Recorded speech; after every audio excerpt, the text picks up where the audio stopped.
It's Mitzi and Mike, and this is the Wave Social Podcast powered by Arcade Studios, a show for marketers, brand builders, creators, and anyone else who's trying to make waves online. We sit down with the experts and tastemakers behind today's up-and-coming brands, and today on the show we have Scout Shmygol, the Senior Brand Marketing Manager at Vitruvi. Vitruvi is a design-forward premium home-scenting brand known for its diffusers that double as decor. And Scout's been there for 4 years, driving brand storytelling and campaign strategy as they've expanded and grown. They've built their team from 10 to almost 40 now, and most recently, which is what we get into on the show, they went through a rebrand. Yeah, we talked about their whole rebrand, approached it from start to finish, and kind of discussed the different stages in the rebrand, starting with design, of course, and their packaging. We even get into social and how they archived their entire feed. Big move. Before they relaunched their rebrand. So I think that was really interesting to hear someone who actually did that. Yeah, it was 2 years in the making. It was a long process. And I think a lot of people have the misconception that rebranding is just about changing your logo. But really, for them, it was about future-proofing their business, being prepared for who they wanted to be as a brand 5, 10, 20 years down the road. So it was interesting to kind of get into the psychology of that. Yeah, and speaking of psychology, we talked about sonic branding, which is so mind-boggling to me. Like the sound of your brand and how it connects to what you want to market, because they market air and scent, and like how they rely on other senses like sound to do some of that heavy lifting for them. So I thought that was really interesting. Yeah, I agree. I feel like the sonic branding thing is so intriguing, but at the same time, it's hard to get into it, or it's hard to do it well. So I'd be curious if there's some products or brands that like come into that space and make it easier for us to do it. But right now, it's either you work with a composer to do something original, which is not achievable for like social content, for example, or you work with stock music sites like Soundstripe or something like that. But you have to scroll through hundreds or if not thousands of different tracks to find the one that sounds right for that piece of content. I think we need a whole episode on this. There's Coming a lot hot. we can Spoiler unpack. alert. Anyways, this is a great episode for anyone who's considering a rebrand or who wants to know what the process is like. Enjoy. It's a really good one, I think. All right, here comes Scout. Scout, thank you so much for being on the Wave Social Podcast. We're so excited to chat with you. Hi, thank you guys so much for having me. I want to start at the beginning. So for those who may be unfamiliar, can you walk us through Vitruvi's origin story? How did it start, and what was the landscape at the time for similar products? Yeah, so Vitruvi actually started as a Tumblr account about 7 years ago. Our co-founder, Sarah, was in med school. She was studying global health, and evenings and weekends was just really interested in natural living. You know, she was learning about how the products you use and the toxins in them can really impact health. So she just started blogging. Her and our co-founder, Sean, grew up in a really, really tiny town on Vancouver Island. So their parents exposed them to natural living and the garden and all of those things really, really early. So natural was always really integral to their lifestyle. But yeah, it was kind of this intersection of her degree and this blog she started. And then really just the realization that the air care and the home scenting industry specifically was still super, super toxic. So at the time, you know, we had farm to table. Everybody started thinking about organic ingredients, what you put in your body. Then there was green cleaning. You know, people started to think about how toxic your cleaning supplies are. We saw brands like Method really take over that space. And then obviously clean beauty is still, you know, hundreds of companies every year, from sunscreen to makeup to skincare. But no one was really disrupting air, which is kind of funny because it's literally all around you. You breathe it in on a daily basis. So the air care industry specifically was still really, really toxic. So that's kind of what they leaned into with scent and how it can transform your home. I love that it started as a Tumblr. Shout out to all the best ones Tumblr do. girls. I want to find it. I've never gone to look for it, but I bet you it's really interesting. Yeah, There's I'd be probably so a gold mine curious. of like current social content on there that you could just repurpose. Oh, for sure. I Right? feel like it would go viral. Fast forward to a few years later, and Vitruvi, I guess last year you decided to go through a major rebrand. So talk to us about what inspired that change. Yes. So the rebrand conversation started probably 2 years ago now. It's been a very long time coming. there's definitely a lot of intersecting factors. I'd say the big catalyst was the decision to go firmly into air care. So, at the time we started this conversation, we were very much a home scenting company. We had diffusers, essential oils, essential oil blends. We really did scent the air in your home. Our tagline was smells like home. So we were home and scent. But we realized the air care industry as a whole had a lot of opportunity in it. So we wanted to, continue to scent your home, and we'll always do that, but also think about other ways we could shape the air in your home. So in deciding to kind of pivot into that category, we realized how many things we were currently doing weren't working. So for example, our tagline had the word smell in it. We wanted to do more than scent.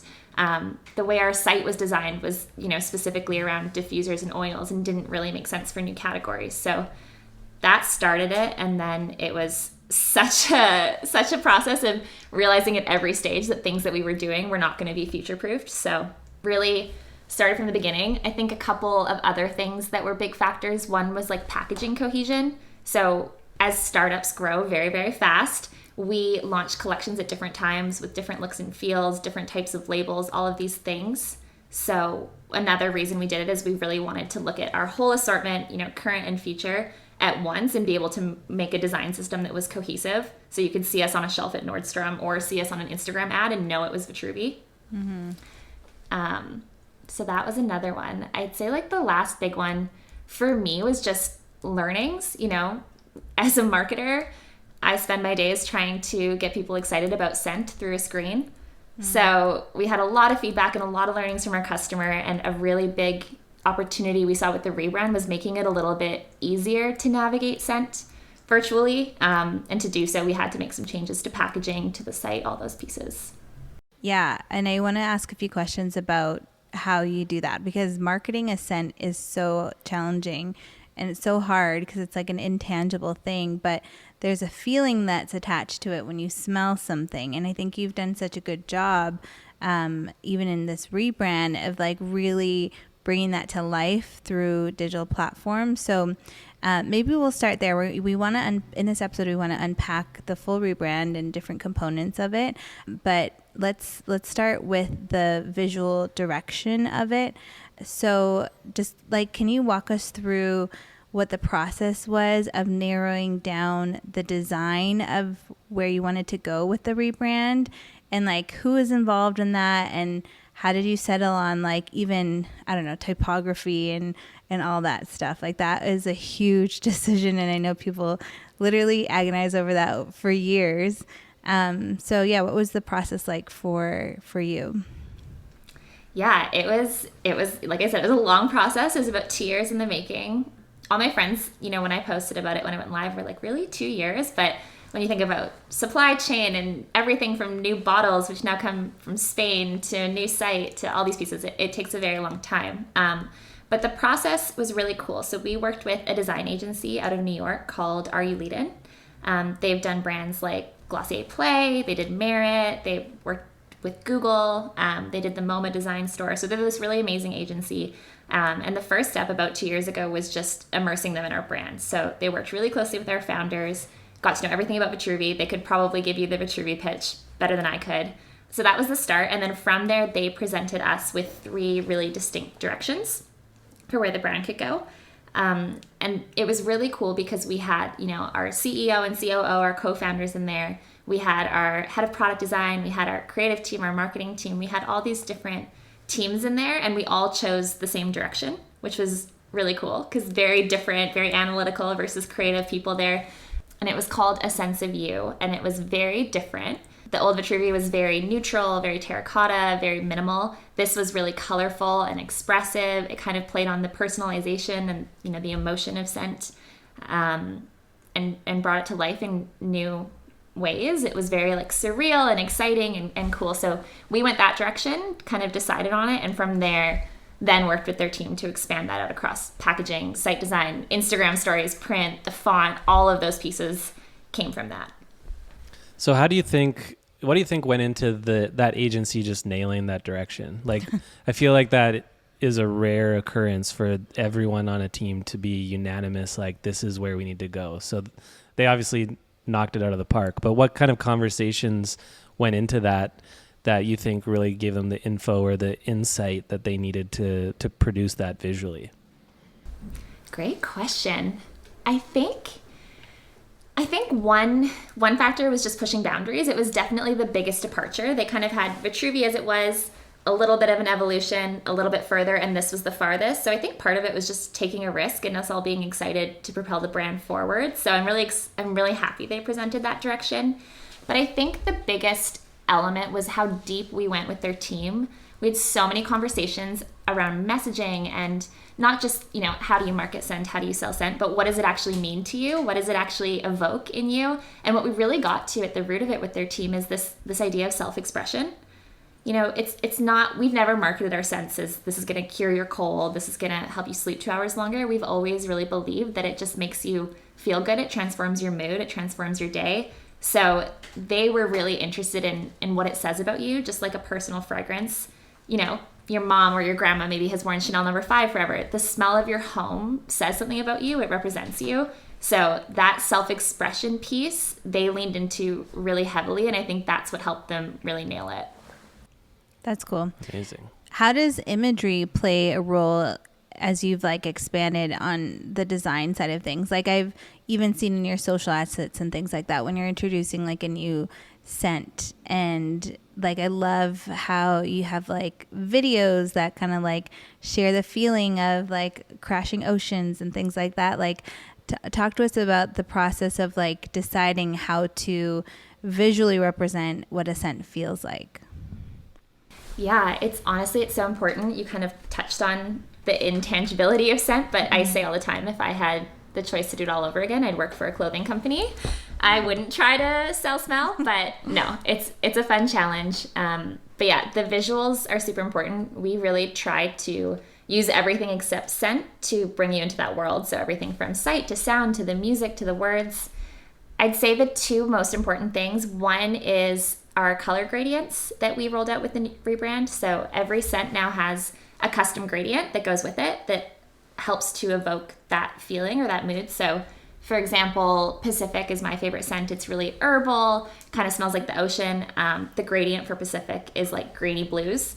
And then every gradient for every herbal scent we have is slightly different, but it's within that color palette. So, it sounds really simple, but now you can see on a shelf, it's called Boost. It's citrusy, the color on it is orange, and you can start to understand just by looking at it what it smells like. So the gradients were huge, and those are on our website, on our social, across everything that we do. And then honestly, the other piece is from our copy team. Our copy team is so amazing, and I think the way that they have gotten really specific in how they describe scent has helped create those universes as well, right? You can say, this is citrusy, and people get that, but why do they want it? Because our copy team has transported you to the Amalfi Coast with an Aperol spritz in hand. It's probably cheesy. They'll probably hate this, but they've really worked, words and pictures together to create a universe that makes you excited to smell that aroma, not just, understand that it might be a citrus or a floral. That's awesome. And I guess I think most people, when they think about a rebrand or just brand in general, they think of visual elements. And you mentioned music, and I'm curious how much you've thought about music, because similar to scent, obviously sound is intangible as well. How much do you think about music in content and other contexts that connect to color and imagery and stuff too? So much since the rebrand. It's funny, it's kind of the one element we had never really discussed super heavily as a brand internally, and then we launched the rebrand, and all at once we realized that we really needed to think about it. So we talk about sonic branding a ton right now. It's one of our biggest focuses as we continue to nail this new direction. So yeah, I wouldn't say we have a distinct sound yet as a brand, but it's something we're really excited to do. And I think that the goal would be that every single scent or blend universe or world that we create has a sound with it, has a destination with it, has a color with it. I think it's really important to bring it all together. Yeah. Especially when you can't smell it. Totally. Exactly. We're actually going to have someone on the podcast talking about sonic branding, but for anyone who's listening who maybe it's the first time they're hearing that terminology, do you mind walking us through what that means to you and the team, how you're you've kind of touched on it a little bit, but could you just take it a step further of how you're exploring that? Yeah, I mean, I I don't want to butcher the definition, but at the basic kind of level, it's just what your brand sounds like. So it can be everything from the music you choose to put in an ad. That's something we're talking about right now. We have a really big sale that actually goes live tomorrow. The music that we use for a sale ad that's exciting and conversion driven and enticing needs to be different than what we'd use in a top of funnel, really beautiful, really aspirational, lifestyle piece of content. So it's really just what your brand sounds like across different touch points. And then for us, it's really what that feeling evokes. So again, Pacific as a scent that's supposed to smell like the ocean might have waves crashing. It might have a specific type of music. We try not to get too cheesy with like bird sounds and such, but really the sound of your brand across multiple touch points and how that drives your purpose. I think that's so fascinating because it's so much psychology behind it. Like the marketing nerd in me, even when you're talking about like different hues that connect to different scents too, like there's psychology behind that. Like what does citrus look like? What does citrus sound like? Like there's so much of that, which I feel like maybe marketers are so oftentimes like in their day-to-day that they don't just like pull back and think about that and think about like it's almost like going back to the basics and defining that. I think is really interesting. What about like really practically? Are there like specific resources that you and your team are leveraging right now for music and audio? Like I think for people listening, I'm just assuming that they're like, what? Sonic branding? Where do I even start for that? So I'd be curious where you're starting.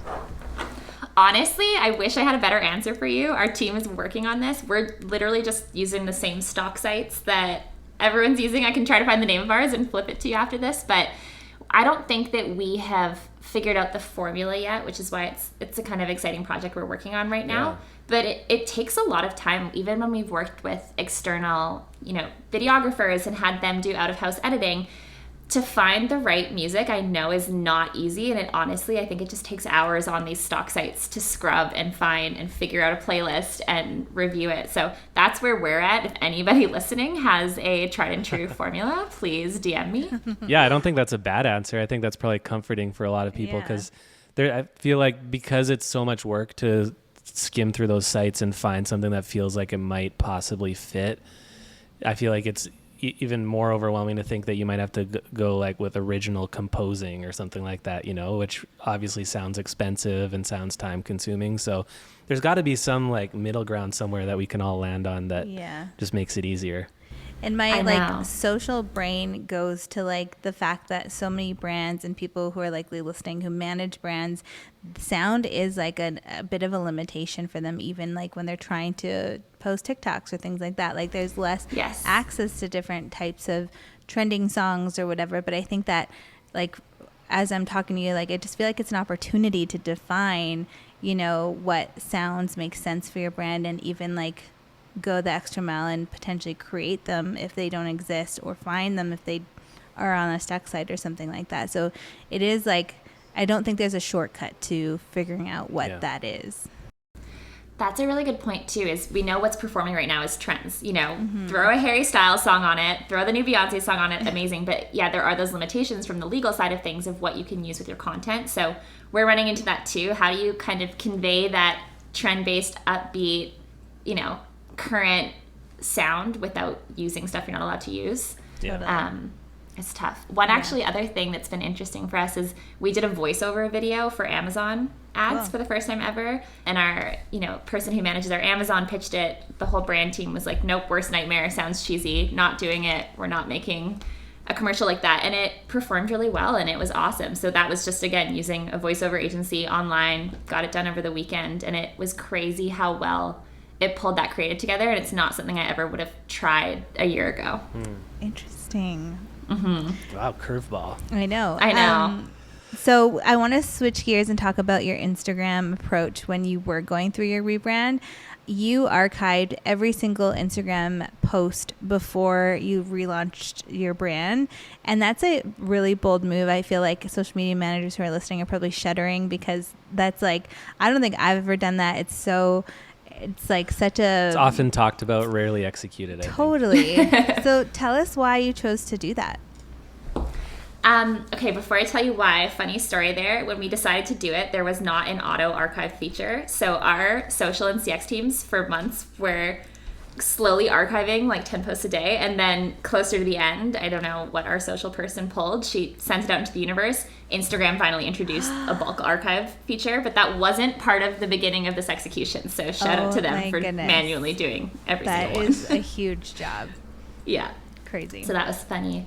But really, we just wanted to create buzz. And I think, I say this a lot internally, but we tend to do things quietly. Even when we launch products that are revolutionary in the category, even when we do really exciting things, we tend to shy away from being too self-congratulatory. It's just not really part of our brand personality. But for this, part of the brief was like, let's get people excited. We're allowed to make it seem like a big deal. So that was the prompt the team was given, was just make a splash. And so this strategy was really to drive just buzz and engagement. And I think the best thing that we did with it was originally we were just going to archive it and then hope people talked about it. But we actually decided quite last minute to make a 3 grid that would exist. So we'd archive everything and then there'd be 3 posts, because then there was an actual destination for people to go to and to engage with and to share and to comment on. Because otherwise you see an archived account, you're like, I wonder what's happening, but you can't interact with it. So that would be my biggest reco, is make the splash, get people talking, but then give them somewhere to talk. Yeah, what was people's reaction when they saw that you archived all the posts? It was good. I think our average comments increased by 85% and our engagement went up by like 50% once we did that for the rebrand phase. So people talked about it. We were getting hundreds of comments. No one, I don't think, really guessed it totally right. I don't think people thought we'd do something as big as a rebrand. People were guessing new product or new brand color. But lots of responses, lots of excitement, overwhelmingly positive.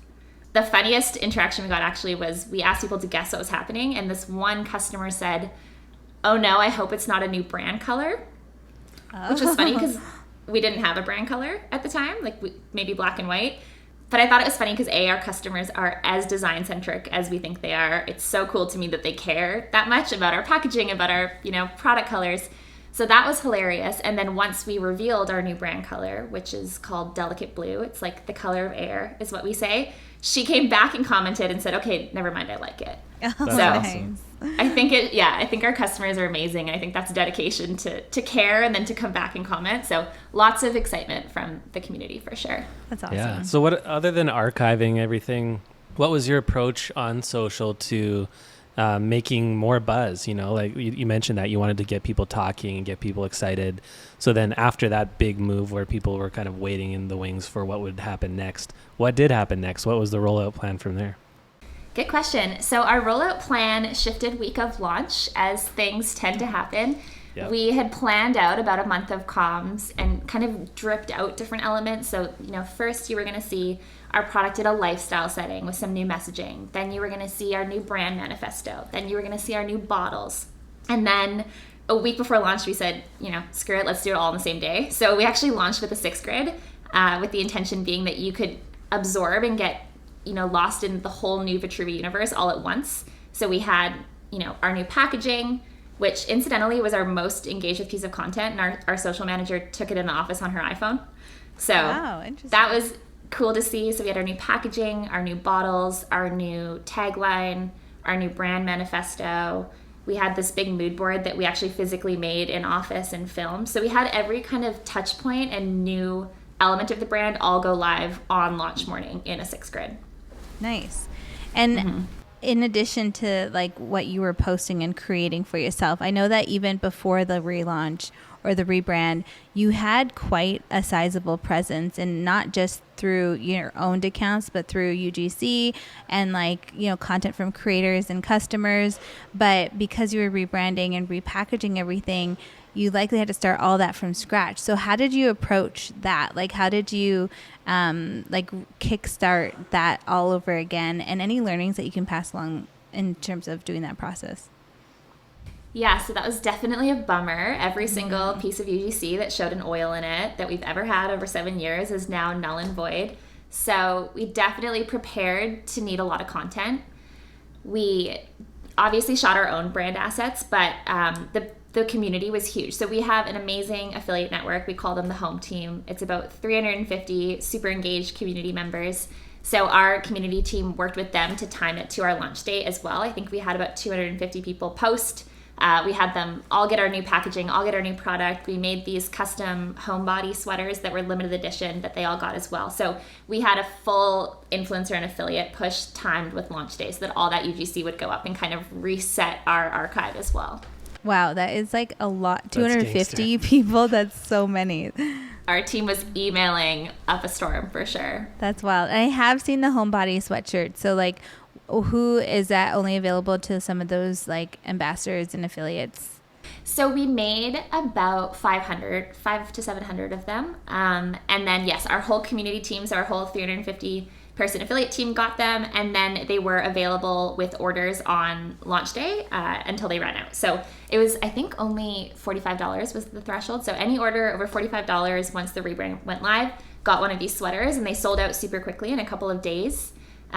So they don't exist anymore, but it was also a bit of a test case to see how people interacted with merch, if they were excited, which they were. So definitely never say never in terms of homebody merch coming back. And you got a hat right Love it. now, right? We have a hat that goes live tomorrow with orders during the sale. Cool. It's like white and blue and super cute. I thought I saw that on social. Nice. Yes. Yeah. Nice. Cool. And then I'm curious, you mentioned how you pivoted a day of to like immerse everyone in the Vitruvi experience, which I think makes a lot of sense. But then obviously you don't anymore have the same like longevity of excitement or of content because that all went out in one day. So what did the 4 or 5 or 10 days after that look like once you made that pivot decision? Was it just kind of like business as usual, or? No, it was a great question. We actually planned our first 30 days. We had to scoot a little more content in there once we pivoted, but we actually planned our full first 30 days on Post-it notes in the office to make sure that we really holistically cemented our new, positioning, messaging, offerings. I think something that we can be guilty of, or at least I can be guilty of as a marketer, is assuming that everybody sees everything. Right? I assume if we sent you an email about Boost Blend on Tuesday, you read that. We don't need to talk about that again. But we know, just from engagement numbers, that that's not true. So we really spent the month bringing people the same kind of pillars of the rebrand, the natural element, the packaging element, our new messaging in new and exciting ways. So we did a lot of the same kind of message in different ways over that month.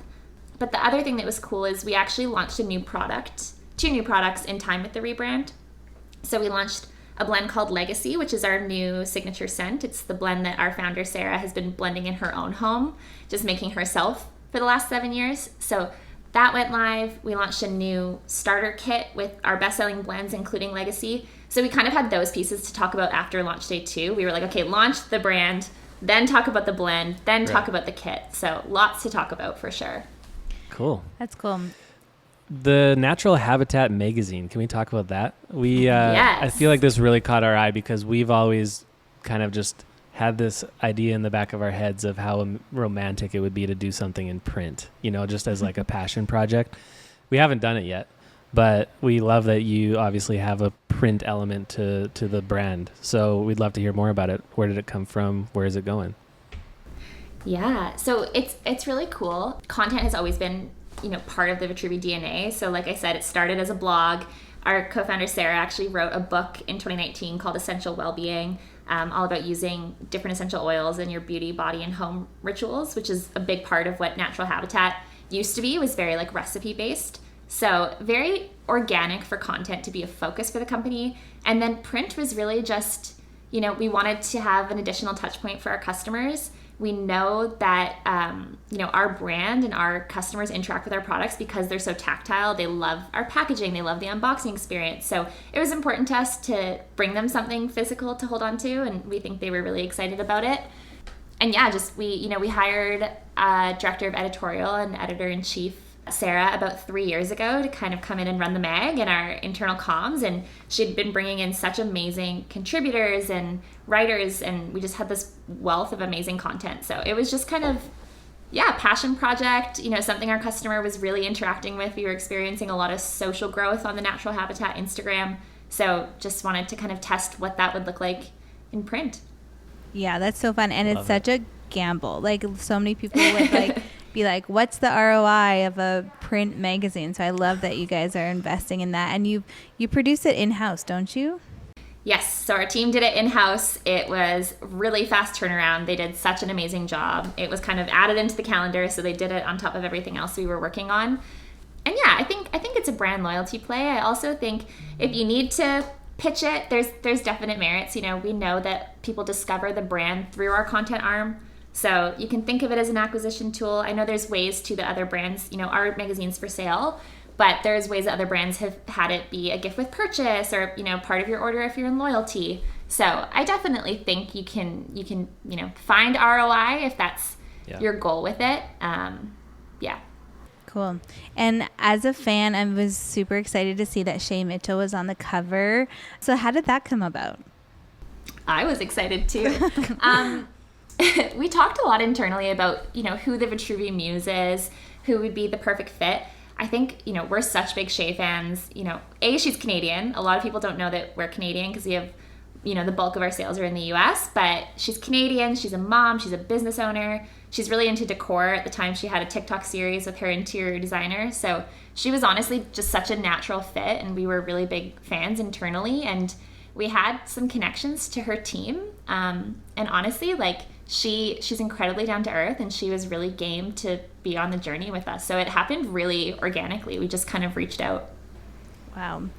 I love it. I wish I could tell you the secret recipe, but just give us a phone number. Yeah.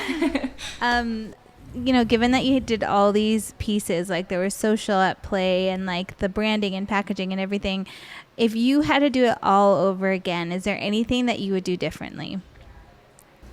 Oh my gosh, so many things. You can't ask a marketer that. Like more time, but there's never more time.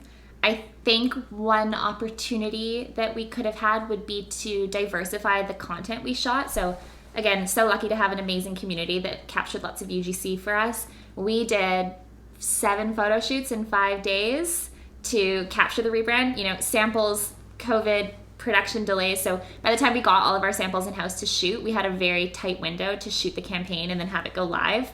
And I think what we missed on was maybe some platform-specific content. So we had beautiful content for our website, but maybe not, you know, photography, videography that was geared towards social performance. Mm-hmm. So I think we just needed more, and we weren't able to do it. On that note, but also kind of a tangent, this is actually something I wanted to ask earlier, but you just reminded me. But obviously everything with the rebrand and the launch was so polished, even though like you were obviously cramming photo shoots into we love to hear it. not enough time. But like a platform like TikTok, you know, it's not as polished. It's more like lo-fi. And I know you have a presence on TikTok. It's not the same footprint as your Instagram per se, but how are you exploring how to translate the feeling and the polish of the brand on platforms like Instagram into an environment like TikTok, which is more like entertainment driven? I would say the answer is we're just not trying to do it. Okay. The reason it took us a while to get on TikTok is because that was the problem. We were like, oh, we're quite sophisticated. We're quite elevated. We don't really know how to do that on TikTok. And we were a little bit afraid to not do it. So we just didn't for a beat. And then we've kind of just said, you know, we don't have to be the same on all platforms. We'll always be Vitruvi. We'll always show up, you know, within our overarching brand guidelines. But we've actually just leaned into experimenting on TikTok, taking ourselves a little bit less seriously, letting our social team run with, you know, the coastal grandma aesthetic, whatever they want to do. So it's been honestly just a little bit of loosening the reins and being okay that you can adapt your brand identity to, you know, be specific to the platform without losing, you know, your core. That's great. I think that's the perfect approach. Not enough people are on TikTok because they're still kind of like feeling like they need to have the perfect solution. So that's the way to do it. Yeah. That's honestly why I got on TikTok personally, because I found myself wanting to say no to all of these ideas that were being pitched. And I was like, oh, I'm completely falling behind. I need to understand the trend to improve the trend. So it's been a bit of a personal journey too, to try to figure it out. Same for us. Like we've had to force ourselves to be on it too, because Like we also see like client deliverables. Even some of our clients have been having to push us to be less polished, which is like very hard as a marketer. Like you're trying to have things buttoned up and things like that. But it's a good challenge, I'd say.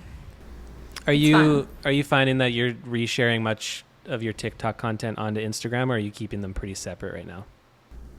No, that's a great question. We're starting to dabble with it. I think where we're at right now is we're sharing it to Reels, but not to feed.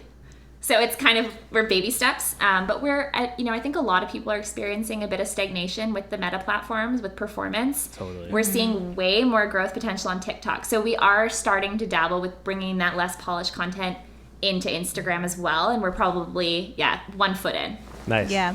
I'm curious, when it comes to your rebrand, like obviously it's most of it's behind you. I guess like the unveiling of it all is behind you.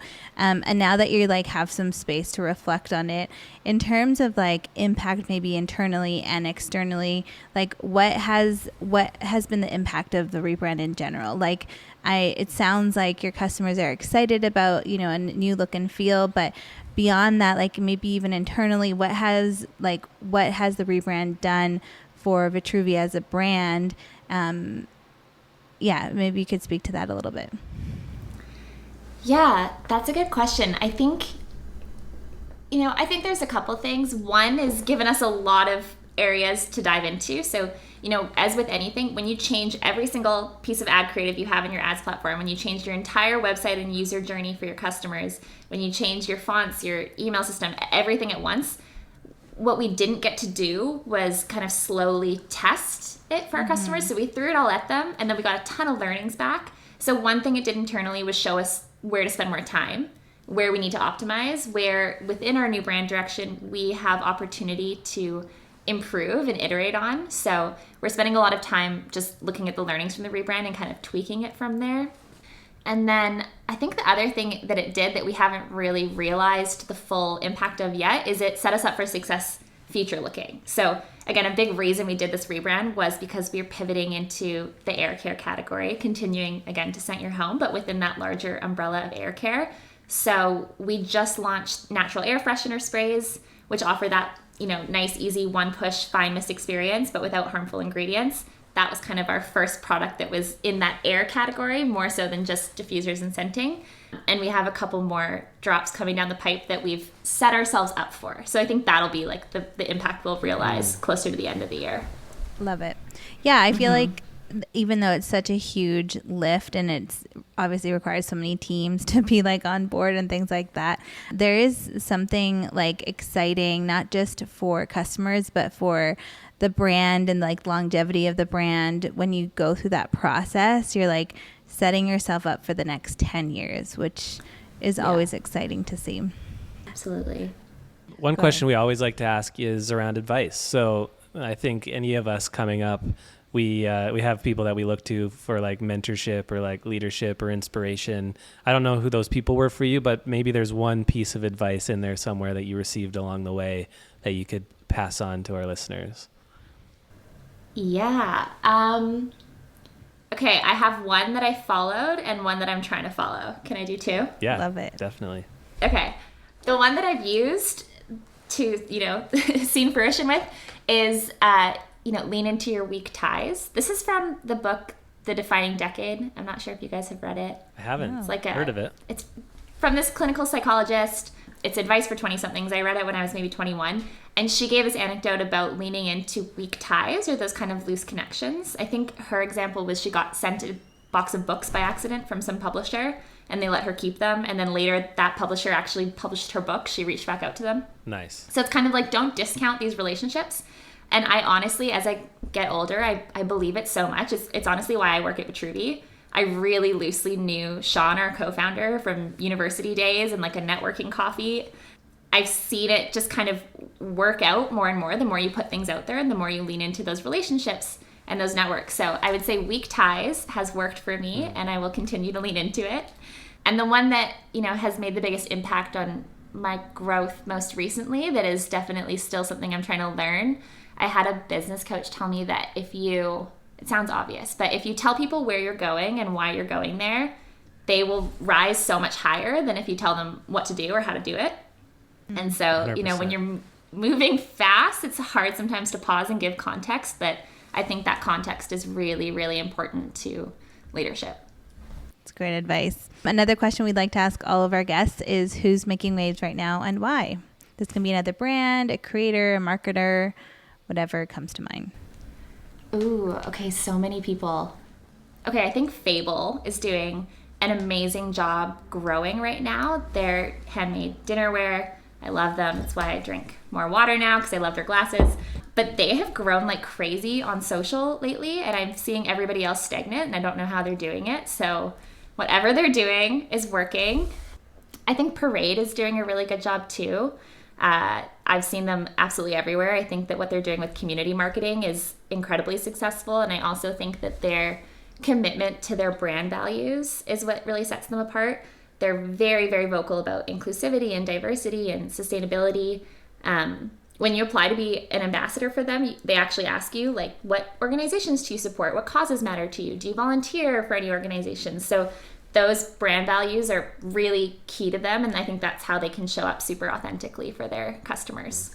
Yeah, I see them everywhere. I feel like I get Everywhere. their ads all the time on TikTok. Oh my gosh, I know. I don't see them very much, but my algorithm's different than yours. Yeah, we have. But we like Fable for sure. We have their dinnerware, and we really like it. It took a long time to get it during COVID. It was worth it though. Yeah, Yes. worth the wait. Yeah. Yeah. Cool. Nice. Well, that's it. Scout, thank you so much for joining us and for sharing your insight. I feel like we don't get to talk about rebrands very often, so it's cool to see the process in 2022, 2021, and we're just going to be continuing to follow your journey. Yeah, and one quick question before you go, where can listeners connect with you? They can find me on Instagram. My handle is just first name, last name at Scout Shmygol. Same on TikTok, but again, I'm, a millennial trying to navigate it. So maybe start with Instagram, and if you end up on my TikTok, be gentle with me. Nice. Are you on Be Real by chance? No, what's Be Real? I don't know. It's the boy. new wave, I guess. Oh, see, I'm behind. Yeah, it's like an app that gives you a prompt, and at the prompt, you have to take a photo of whatever is like happening. So it'll take a photo of what's in front of you and you, so like your front facing camera and your other camera, and then it just posts it. Like you don't edit it or anything. You just like, no matter where you're at or what you're doing. It's And really you can interesting. you can only see your friends' photos if you post in that window. Yeah. Oh my gosh.